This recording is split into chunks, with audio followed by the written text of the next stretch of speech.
उत्तर प्रदेश की राजनीति में वोट बैंक की जंग किसी से छिपी नहीं है और पिछले कुछ समय से ब्राह्मण वोट बैंक की लड़ाई सूबे में सबसे ज्यादा गरमाई हुई। उत्तर प्रदेश की राजनीति में ब्राह्मण समाज ने महत्वपूर्ण भूमिका निभाई। कभी बसपा की सरकार बनवाई तो कभी सपा और भाजपा को सत्ता दिलवाई।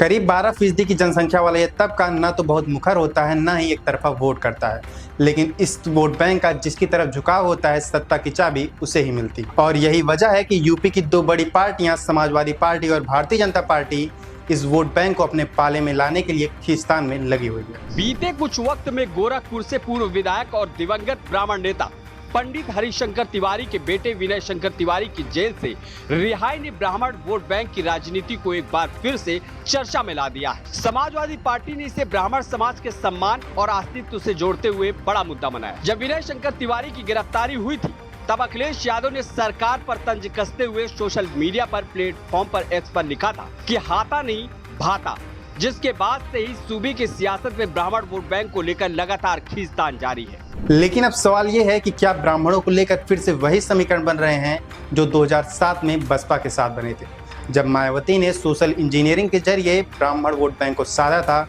और अपनी बहुमत की सरकार बनवाई थी। ऐसे में 2027 के विधानसभा चुनाव में ये वोट बैंक भाजपा या सपा किसकी तरफ रुख करेगा, आइए जानते हैं। समाजवादी पार्टी ने हाल ही के दिनों में ब्राह्मण समाज को साधने के संकेत खुले तौर पर दिए हैं। चाहे तो परशुराम जयंती पर अवकाश की मांग हो, गोमती रिवर फ्रंट पर भगवान परशुराम की मूर्ति लगाने की घोषणा हो, या फिर पार्टी में ब्राह्मण नेताओं की सक्रिय भूमिका हो, सपा लगातार यह संदेश देने की कोशिश में है कि वह ब्राह्मण समाज की राजनीतिक भागीदारी को गंभीरता से लेती है। वहीं अगर बात बीजेपी की करें तो 2017 और 2022 में ब्राह्मण समाज ने बड़ी संख्या में भाजपा को समर्थन दिया। योगी आदित्यनाथ की सरकार में कई ब्राह्मण मंत्री भी हैं और पार्टी नेतृत्व यह हमेशा कहता रहा है कि भाजपा हर समाज को समान प्रतिनिधित्व देने में विश्वास रखती है। भाजपा नेतृत्व यह जानता है कि ब्राह्मण वर्ग उसका पारंपरिक वोट रहा है और अगर कहीं कोई नाराजगी है भी तो उसे जल्द सुलझाया जा सकता है।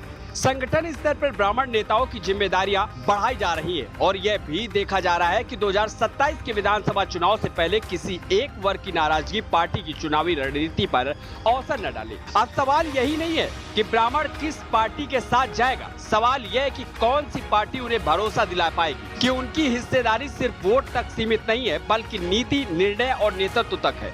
भाजपा के पास बीते वर्षों विकास की नीतियों और स्थिर शासन का ट्रैक रिकॉर्ड, वही सपा खुद को नई राजनीति और नई समीकरणों के साथ पेश कर रही है।